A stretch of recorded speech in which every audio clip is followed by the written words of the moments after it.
home and told us stories like how his team had cut down a really big one and how the monkeys who lived in it had stayed clinging onto the top branches almost until they hit the ground, and how then they ran howling into the deeper forest with babies hanging off their bellies.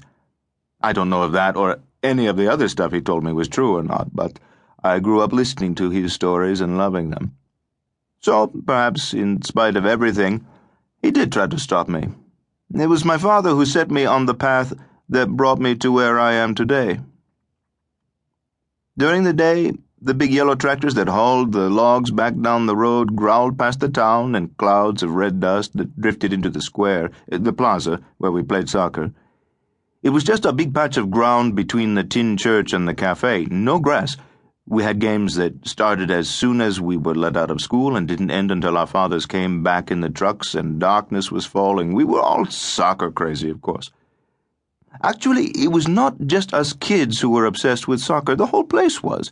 The cafe had TV, and everyone squeezed in there to watch the big matches. The walls were covered with posters and photos, our players, German, Spanish, and English players, great players, and teams from the past. And after a big match, even if it was dark, even if it was raining, we would run into the plaza to replay the action, calling ourselves by the names and nicknames of the great stars, Pele, the Grey Ghost, Little Bird, Maradona, whatever. And you were El Gato, the cat, said Paul Faustino. The big goalkeeper smiled. Oh, no, not then, he said. You see, I was useless. I couldn't play. The other kids could do great things with the ball, take it out of the air on the top of the foot, run and keep it in the air with the head, score goals with bicycle kicks, stuff like that. I could do none of this. When the ball came to me, which wasn't often, the other kids made sure of that, it always seemed to get stuck between my ankles or bounce off my knees. I had no balance. A soft tackle from a smaller kid would send me staggering like a drunken goat. I was too tall, I had long, skinny arms and legs and big clumsy hands. They called me La Cigüeña, the stork, which was fair enough. Faustino was a little puzzled. But you played in goal, surely, he said. No, it never occurred to me.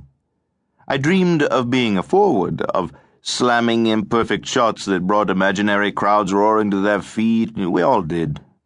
Besides, there were two big, strong kids who were always the goalies, so I just got pushed farther and farther out to the edge of the game. And even then, if the ball happened to come toward me, the nearest player on my side would yell, "Leave it!" and take the ball instead.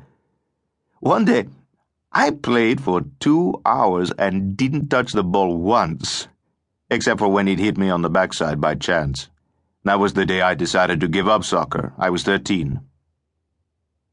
All the same, Faustino said dryly, you've played a game or two since. The goalkeeper smiled again. Yes, my retirement was a bit premature, as it turned out, but I never played in the plaza again, and it was giving up soccer that made me a soccer player. You've lost me, Faustino said. What does that mean? Giving up soccer made me a soccer player. I was learning nothing in the plaza. If I hadn't quit, I wouldn't have gone into the forest, which is where I learned everything. I get the feeling, Faustino said with a sigh, that I'm not going to get answers by asking questions. Okay, so, tell me the story. Tell me how a non-player passes the time in a soccer-crazy jungle town. At first, I didn't know what to do with myself. Without the game, the afternoon seemed to last forever, and there was nothing, absolutely nothing to do. My mother and grandmother didn't want me hanging around, and in those days there was no way that a teenage boy could be seen doing work around the house. I read, of course, but the only books in town were in the school. Somehow I had to fill my afternoons for the 2 long years before I could climb onto the truck with my father and go to work. Faustino leaned toward the microphone and said, Tell me a little bit about your family, Gato. What was your house like? Like all the others. No, a bit bigger because we had Nana, father's mother, living with us.